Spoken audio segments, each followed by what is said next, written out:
الحمد لله الحمد لله الذي جعلنا من المسلمين ورزقنا من الطيبات أشهد أن لا إله إلا الله وأشهد أن محمدا عبده ورسوله اللهم صل ونسلم على نبي الكريم وعلى آله وأصحابه أجمعين أما بعد سبحانك لا علم لنا إلا ما علمتنا إنك أنت الحكيم أعوذ بكلمات الله التامة من شر ما خلق بسم الله الذي لا يضر مع اسمه شيء في الأرض ولا في السماء وهو السميع العليم أما بعد. Pertama-tama kita rafahkan rasa syukur kita kepada Allah Ta'ala bahawa pada malam ni kita boleh berkumpul sama-sama dalam satu majlis ilmu lah, yang senang kita sebut majlis ilmu. Mudah-mudahan kehadiran kita, duduk kita sambil iktikaf, Allah Ta'ala catat sebagai amal yang soleh. Dan selawat salam pada junjungan Nabi besar Muhammad sallallahu alaihi wasallam yang senantiasa kita harapkan syafaatnya di yaumil qiyamah insyaallah. Jadi tuan-tuan, sebenarnya malam ni yang ceramah ni Ustaz Khairul. Oleh kerana Ustaz Khairul dia ada hal, jadi saya suruh gantilah. Ganti, tapi tak macam Ustaz Khairul bawa. Saya nak perkenalkan rawatan Islam. Dan rawatan Islam ni adalah sepatutnya Ustaz Khizri yang bawa, yang bagi penerangan.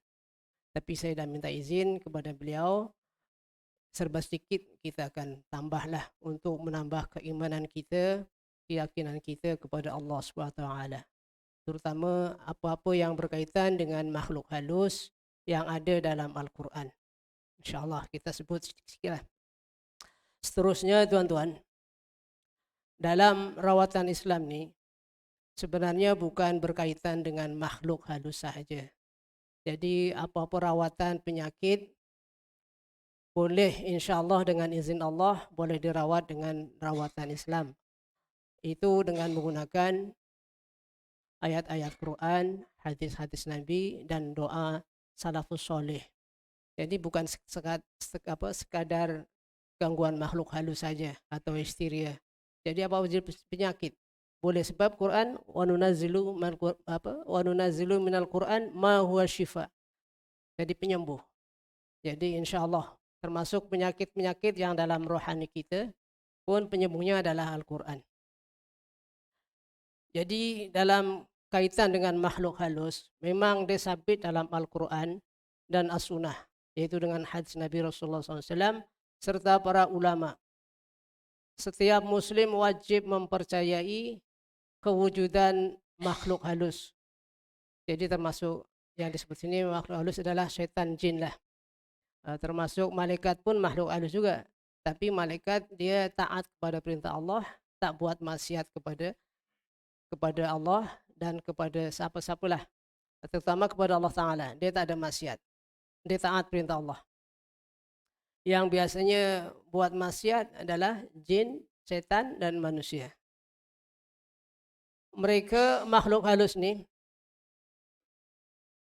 dan anak Adam diciptakan oleh Allah Subhanahu wa taala suruh beribadah kepada Allah Taala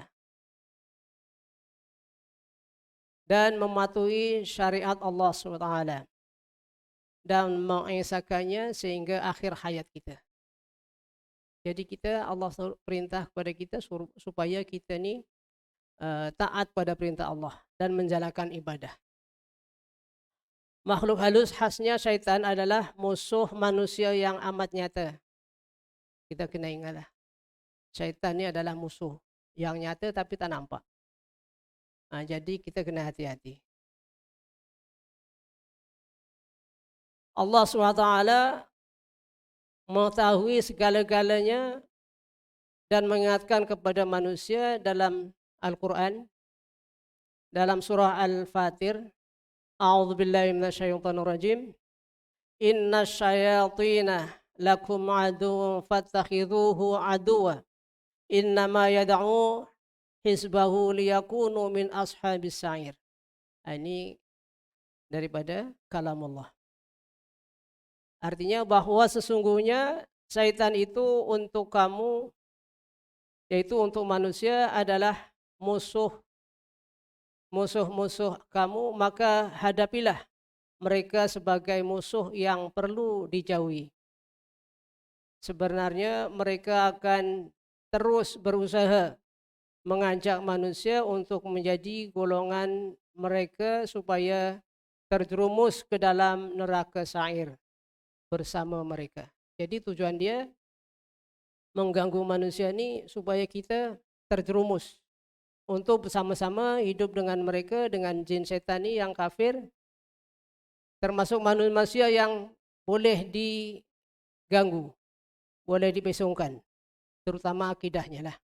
Akidahnya bila terpesong, na'udzubillah. Sebab bila terpesong akidahnya, dah kategori sesat lah. Biasanya kalau manusia ni dah tersesat, dia tak merasa yang dia sesat. Dibetulkan pun susah. Kadang diingatkan lagi marah. Sebab dah terjerumus ke golongan dia. Contohlah ya. Contoh ni. Budak-budak tahfiz, sekolah agama. Di sekolah bab Al-Quran ni memang hafalan dia lah, tahfiz. Dia selalunya kena serangan, kena gangguan.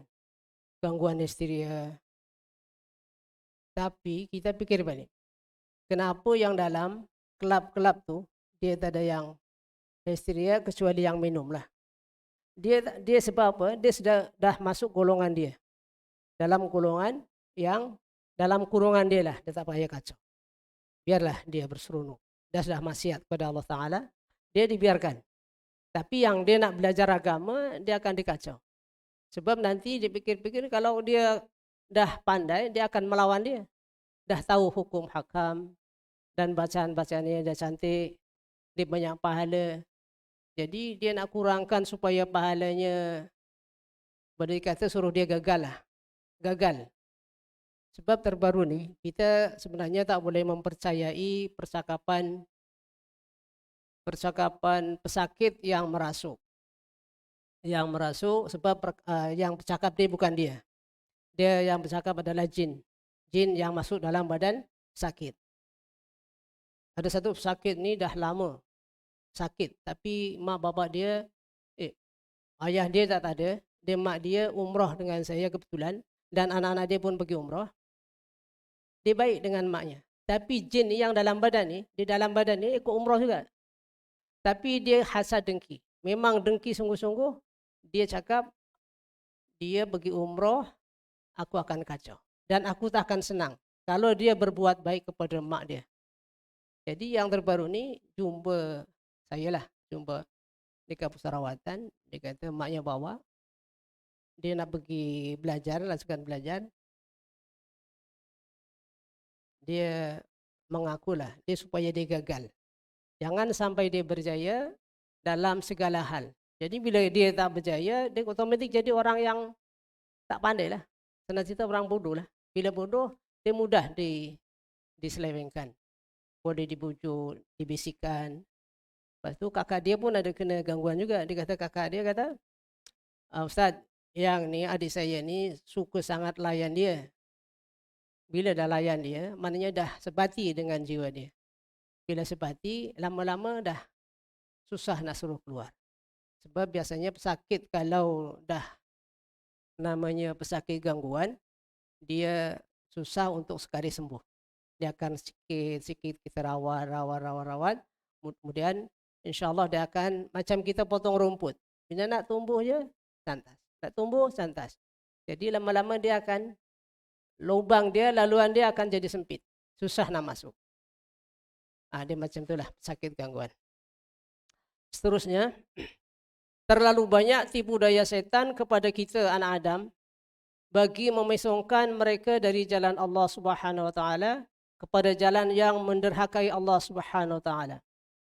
Salah satu cara menawarkan perlindungan kepada manusia. Jadi setan ni bila ada bisikan, dia akan bisik menawarkan perkhidmatan, membantu, konon-kononnya membantu. Jadi sikit-sikit nampak dia akan ada kebaikan lah, macam ada kebaikan. Tapi lama-lama dia akan makan diri kepada manusia. Contohlah ada, mungkin saya dah pernah cerita ke belum kat sini, atau mungkin dengan pesakit lain. Dia ada seorang budak tahfiz, ayah dia kawan kawan saya lah, kerja satu tempat kerja, anak dia masuk tahfiz, tapi anak dia selalu dibisi oleh jin supaya anak ni jadi tukang urut, supaya jadi tukang urut. Jadi anak tu sembang dengan ayahnya, bagi tahu, ayah, abang ni ada satu jin ni mendampingi abang, dipanggil abang lah sebab anak sulung. Abang ni suruh jadi tukang urut, tapi abang ni tak minat. Kemudian ayah dia, ayah budak tadi cerita kepada saya. Dia kata, Ustaz, anak saya ni ada jin ni mendampingi dia, suruh jadi tukang urut. Tapi hafazan dia macam mana? Hafazan dia macam mana? Tetap dia hafazan juga, tapi jin tu dia suka kepada anak saya. Bila lama-lama makan bujuk, cubalah kamu jadi tukang urut. Bila jadi tukang urut, ayah dia datang. Ayah datang tengok, contohlah nama dia Muhammad. Mat, engkau ni urut orang ramai-ramai ni tak penat ke? Sebenarnya macam ni ya, dia punya cerita lah. Yang pertama tu, orang yang kita urut ni, apa nama ni, Muhammad yang urut. Urut, selesai. Yang kedua dan seterusnya adalah makhluk ni lah yang buat kerja. Jadi Muhammad ni hanya sebagai lakon. Walaupun 10 orang tak rasa penat. Dialah makhluk halus ni yang buat kerja. Sebab dia dah hajat nak bantu orang. Nak bantu si Muhammad ni yang budak tahfiz tadi. Jadi maknanya dia menawarkan perkhidmatan sebagai tukang urut. Mula-mula dia baik. Tapi lama-lama dia akan menyesatkan. Lama-lama dia akan menyesatkan. Dalam keterangan yang macam ini dalam surah Jin ayat 6. A'udzubillahi minasyaitan, Allah Ta'ala terangkan kepada kita, wa annahu kana rijalun minal insi ya'udzuuna birijalin minal jinni fazaduhum rahaqa.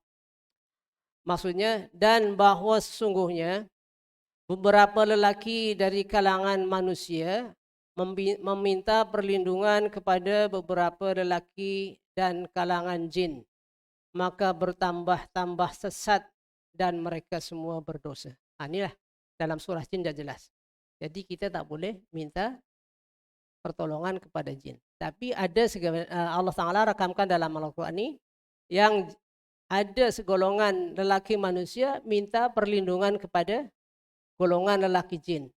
Yang jin ini pun ada jenis jantina, ada lelaki, ada perempuan. Jadi kadang-kadang ni yang pelik, bila dah masuk badan orang, jin ni ditanya, engkau lelaki ke perempuan?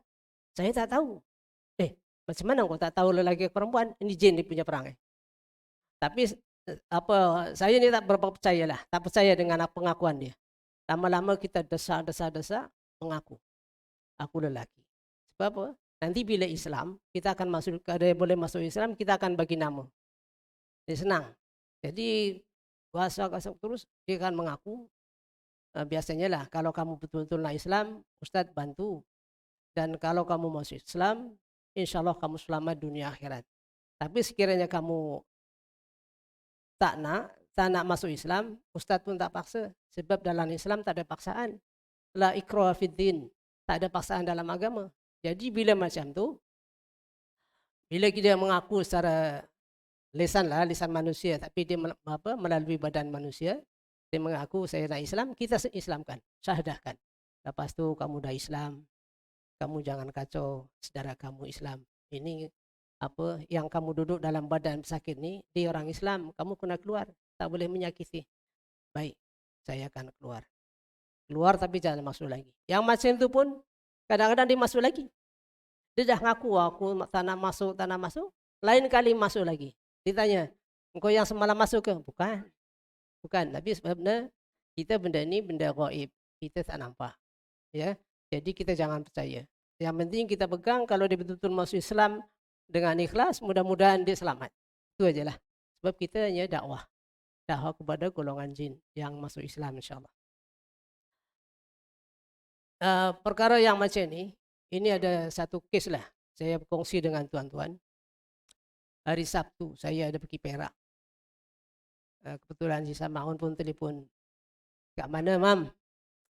Saya nak jawab pun segan. Saya dekat Perak sebenarnya, Haji. Dia ada orang minta bantuan. Emergency sangat.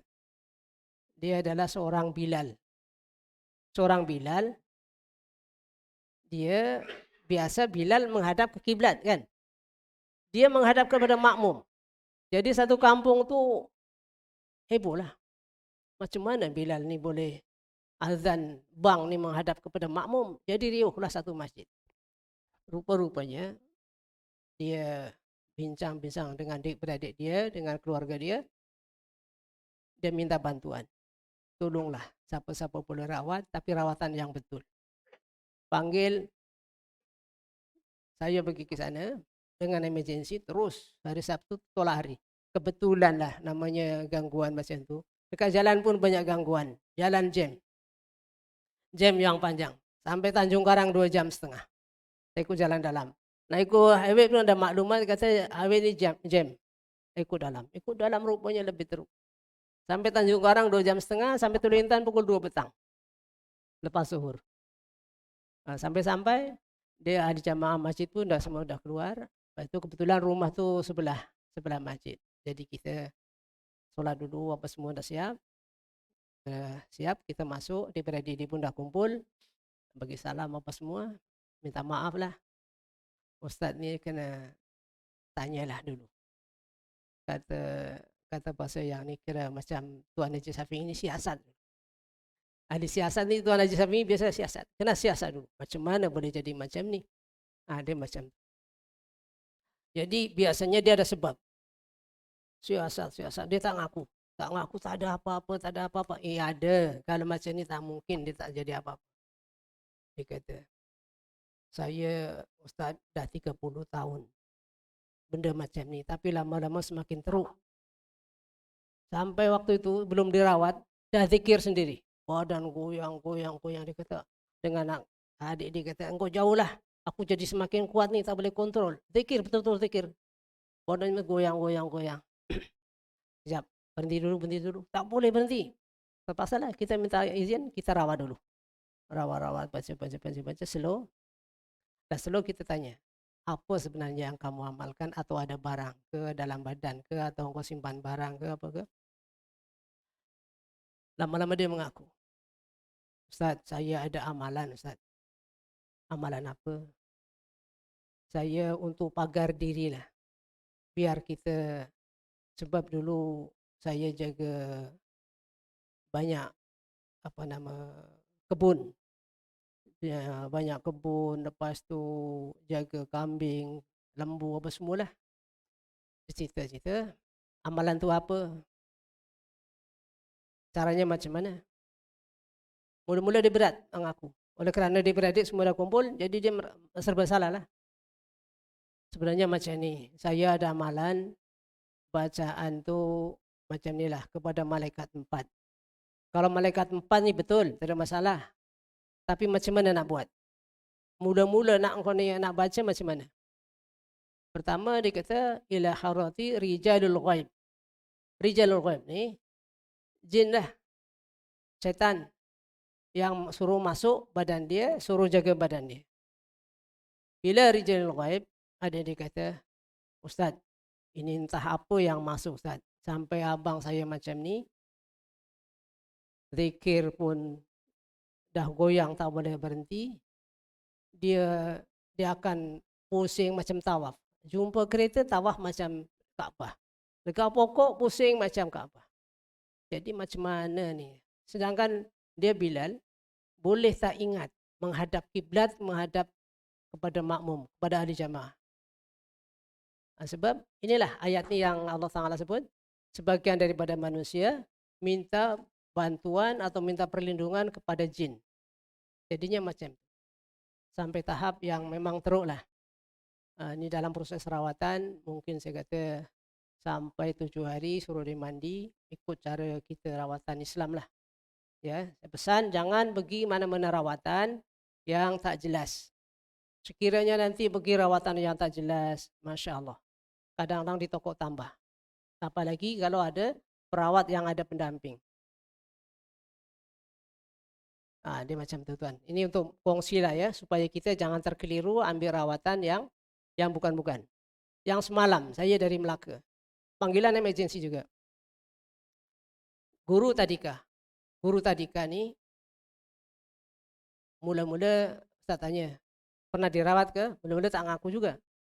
Lama-lama dia ngaku kat belakang, saya ada buat rawatan Ustaz, tapi perawat tu kata kamu dihantar disihir. Orang yang terdekat daripada kamu. Ini satu hal juga. Kalau benda-benda macam ni, kita pergi rawatan yang tak jelas, dia akan jadikan fitnah kepada ahli keluarga. Dia kata, perawat tu kata, yang hantar sihir ni bukan orang jauh. Adalah orang terdekat daripada kamu. Rupanya, kemungkinan besar, jin tu dihantar kepada pesakit ni, menyerupai mak mertua dia. Maknanya jadi lama-lama dia akan jadi gaduh, mak mertua dengan menantu. Ini rawatan-rawatan yang masih ini, Masya Allah lah. Jadi akhirnya tak selesai masalah, tapi jadi tambah masalah. Dia menuduh yang mak mertua kamu menyihir kamu. Kenapa yang mak mertua ini menyihir? Coba pikir secara logik. Kenapa dinikahkan dengan kamu? Sedangkan anak dia suka kepada kamu, sebelum nikah ada siasatan, ada soal penyelidikan lah, sesuai ke tak sesuai ke apa ke. Tiba-tiba dah anak 4. Dia kata baru mertua kamu menyihir kamu. Macam tak munasabah. Tak munasabah. Jadi kami pun pergi rawa-rawa. Dia kata macam itulah. Ustaz, jangan percaya. Sebab kadang-kadang jin ni menyerupai manusia. Dia ada 2 sebab. Bila jin menyerupai manusia atau lembaga atau apapun, dia ada 2 sebab. Yang pertama, sama ada jin tu berhajat nak menjelmakan diri atau dipanggil suruh dia menjelma. Antara 2 tu. Tapi kita kena ingat, jin ni boleh menyerupai apa saja. Boleh menyerupai siapa saja boleh, kecuali wajah Rasulullah sallallahu alaihi wasallam. Kita ingat. Jadi bila ada provokasi yang macam tu, jadinya akhirnya keluarga tak tenteram lah. Dia kata mak mertua yang menyihir, yang datang mak mertua. Jadi ya Allah, Masya Allah. Jadinya satu penyakit nak hilang, yang datang bermacam-macam masalah. Dia puncanya tersilap ambil perawat. Perawat yang macam tu kadang-kadang suka, dia bomoh lah sebenarnya, bukan perawat pun. Bomoh pakai serban, pakai jubah, bacaannya Fatihah, ayat kursi. Tapi kadang-kadang dalam bacaan yang jelas tu, dia akan ada bacaan yang tak jelas. Komat kamit, panggil apa pun tak tahu, Allah alam. Itu namanya bomoh. Kalau perawat yang betul, kalau rawatan Islam, bacaan dia akan jelas. Ya, mudah-mudahan tuan-tuan boleh sedikit ada satu kepahaman. Sekiranya keluarga itu sakit, yang perlu bantuan, yang pergi cek dokter tak ada apa masalah, darah elok, jantung elok, tapi pagi-pagi kaki kebas, petang berdebar-debar, suka marah, yang cek ke hospital, ke klinik tak ada masalah. Cubalah jumpa perawat yang benar lah, rawatan Islam yang sebenar. Kerana tidak mempedulikan peringatan Allah SWT, maka ada manusia yang mencari dan mendampingi makhluk halus, khasnya syaitan, sehingga mereka menjadi sahabat sejati. Ini dalam keterangan ayat ini macam itulah. Bila jadi sahabat yang sejati, nak dipisahkan susah. Makan masing-masing kita dah bersahabat dengan si fulan, kita dah rapat, dah kenal apa semua, daripada A sampai Z kita kenal. Jadi kita sayanglah. Bila kenal dah rapat macam tu, sampai bila-bila kita pun ingat. Contoh Tuan Haji. Tuan Haji Umar ni kita dah kenal lama, baik orangnya. Orang tanya pun cakap baiklah, baik, baik, baik, baik. Kita sampai bila-bila pun ingat. Dia macam tu. Bila suruh ada orang datang, suruh pisahkan kita dengan dia contohnya, dia tentu marah, tak mau. Bila tak mau ada satu peristiwa lah, peristiwa yang tak baik lah jadinya. Dipaksa paksa suruh keluar. Atau suruh pisah. Maknanya dah sebati kan. Bila jin dengan dah masuk dalam badan manusia dah sebati, jadi kawan sejati, maka susahlah untuk pisah. Ada yang menjadikan syaitan sebagai guru mereka. Ada yang orang-orang yang wallahu alam lah. Saya dengar dekat Gunung Ledang ada orang pergi betapa ke sana. Cari apa? Guru dengan siapa? Nak cari benda-benda macam ni lah. Gunung Jerai. Pergi sana. Betapa. Lalas yang datang apa? Menyerupai manusia, syaitan jin yang datang. Benda-benda yang macam ni Allah Ta'ala banyak sebut dalam Al-Quran. Keterangan-keterangan yang jelas lah. Mudah-mudahan sedikit penerangan ini boleh menjadikan kita paham supaya kita jangan terjerumus kepada rawatan-rawatan yang tak betul. Satu daripadanya bila kita datang kepada perawat yang macam bomoh lah, akidah kita tergadai. Sebab apa? Kita bagi sokongan. Kita mempercayai apa yang dibuat dan kita sokong. Maknanya bila kita datang kepada bomoh, kita menyokong perbuatan dia. Sedangkan perbuatan dia adalah perbuatan yang tak betul. Makanya kena hati-hati. Yang kita susah macam inilah. Bila dengar kawan, sana buat rawatan lah. Isteri kamu sakit kan, contoh. Isteri kamu sakit. Ini kawan saya boleh rawat. Akhirnya yang kita termakan. Tak tahu latar belakang perawat itu macam mana. Ini banyak terjadi sehingga lama-lama tak sembuh-sembuh. Sembuh, datang lagi penyakitnya. Sembuh, datang lagi. Yang inilah yang kita tak nak. Memanglah rawatan Islam pun tak ada jaminan sembuh. Sebab apa? Penyembuh adalah Allah Subhanahu Wa Taala. Kita hanya ikhtiar. Ya, tapi ikhtiar tu kita betul-betul kerana Allah Taala, bukan kerana apa-apa. Tak ada istilah pendamping. Bila ada pendamping ini yang jadi masalah. Kita berharap kepada makhluk yang tak nampak. Apabila bersahabat atau berguru sehingga dapat menghasilkan ilmu syaitan, khususnya ilmu sihir, biasanya bila pergi ke satu tempat, gunung, ke hutan, ke gua dia buat ritual lah. Ritual memuja bagi kalau kita bagi makanan mensaji. Saji dekat situ. Lama-lama benda tu datang lah. Diseru datang. Menjelma atau buat bisikan kepada yang hajat. Maka berlakulah janji setia diikuti dengan sumpah setia. Tidak boleh melanggar sumpahnya. Jika melanggar janji akan ditimpa bencana atau terkena bala. Di sinilah manusia tertipu dan bertambah sesat. Setanlah yang menjadi sahabat manusia. Akan menerima perintah daripada kawannya. Ini daripada kawan setan lah. Bila kena bisikan, lama-lama makan lah. Keadaannya macam itulah. Ya, mudah-mudahan sedikit saya bagi penjelasan ini. Mudah-mudahan nanti sebenarnya Ustaz Izri yang bagi penerangan yang lebih banyak sebab dia memang dihaskan kita jemput. Ya ini hanya untuk saya ini untuk menokok tambah lah. Sepatutnya Ustaz Khairul yang ceramah malam ni oleh kerana beliau ada hal, jadi bolehlah diselitkan rawatan Islam. Mudah-mudahan menjadikan peringatan kepada kita supaya kita jangan terkeliru. Sebab bila keliru bermasalah kepada kita. kita solat, kita katalah buat apa yang Allah perintah, yang Nabi perintah.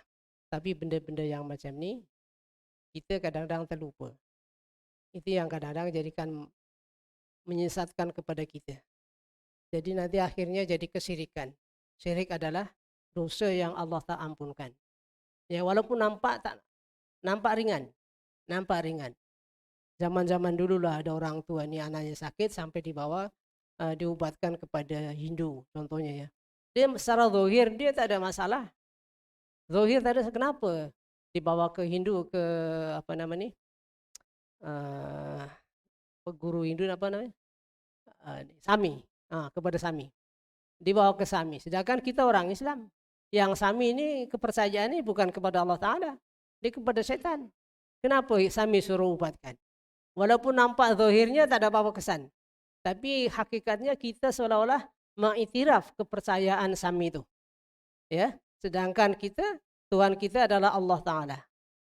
Ada yang sampai tahap macam itu. Na'udzubillah. Ya, nampak memang ialah orang-orang kampung dulu kan mana ada pendedahan ilmu-ilmu Islam macam ni.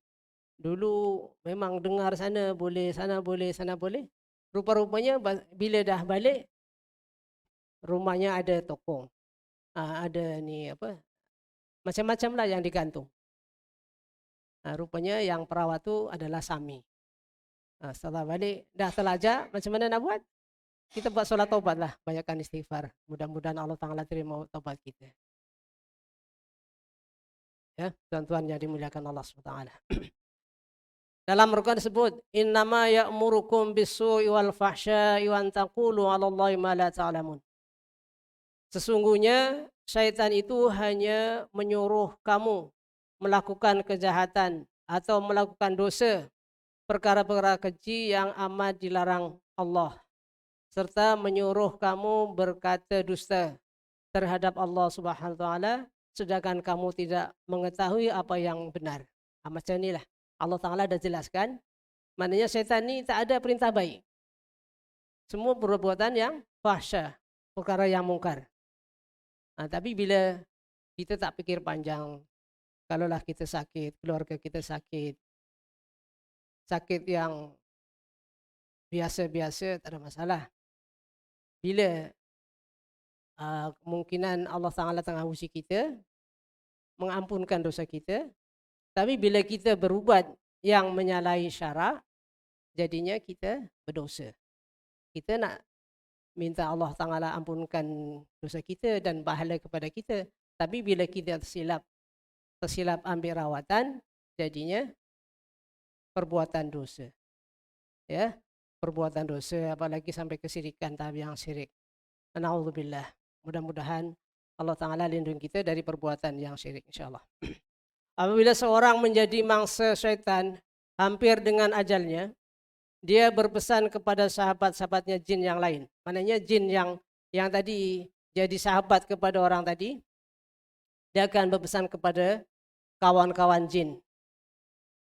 Terus menerus memberi khidmat kepada pertolongan kepada keturunan anak cucunya, yang kadang-kadang melalui proses memperturunkan amalan-amalan sihir ataupun kebatinan yang mereka pelajari daripada makhluk halus kepada keturunan mereka. Lalu diamalkan, maka berlakulah pemindahan ilmu secara nyata. Contohnya tadi dah dapat ilmu daripada setan, berguru kepada setan. Setelah berguru, dia dah sebati dengan si tukang sihir tadi. Jadi kemungkinan dia akan dekat sini dia akan panggil kawan-kawan dia setelah dia mati, dia akan diwariskan kepada anak cucunya. Jadi kadang-kadang bila contohlah saya selamat, Mat, engkau ambil ilmu ayah ni ya, atau datuk lah, Mat engkau ambil ilmu ayah ya, salaman saya terima ya, otomatik dah sampai, dah jadi ilmu ayah tadi yang ilmu sihir tu dah masuk. Sebab secara nyata dia buat pemindahan. Ada ketikanya tidak berlaku pemindahan nyata, cuma pesan daripada seorang ayah ataupun datuk kepada sahabatnya supaya memberi khidmat kepada keturunannya. Maka ini berlaku juga kepada keturunannya. Perkara sebegini adalah dalam perkara gaib dan ia adalah rahasia Allah Subhanahu wa taala. Tidak ada yang makhluk yang mengetahui perkara gaib termasuk saka. Hanya Allah Subhanahu wa taala sajalah yang mengetahuinya. Ya. Jadi benda gaib macam ni kita betul tak boleh kata engkau ada saka. Engkau dari macam ni ada saka. Kita tak boleh menuduh. Sebab benda ni adalah benda gaib. Jin tak nampak. Jadi serah terima pun tak nampak. Jadi kita tak boleh suka-suka mengatakan yang kamu ada saka dari datuknya. Kecuali ada apa nama keterangan yang jelas. Macam tadi yang mula-mula. Aku serahkan kepada kamu. Kamu terima. Terima. Atau isyarat dengan apa? Ini. Mat, kamu terima ya daripada ayah. Terima ya. Tapi kalau tak mau, kadang-kadang pun dia akan jadi yang macam kedua tadi. Dia akan masuk tapi tak nampak. Cuma kita hanya berserah kepada Allah Taala. Mudah-mudahan ilmu tadi sekiranya memang jadilah jadi kepada keturunannya, kita rawat. Kita bantu rawat. Sebab ada rawatan yang insya Allah boleh membantu dengan izin Allah. Rasanya cukup sekian dan masuk waktu Isya. Mudah-mudahan apa yang saya kongsikan dapat ridho Allah Ta'ala. Allah ridho kepada kita. Kita dijauhkan daripada gangguan-gangguan makhluk yang tak nampak. Jin, setan yang kacau kita kepada keturunan anak kita semua insyaAllah. Wabillahi taufiq wal hidayah. Wassalamualaikum warahmatullahi wabarakatuh.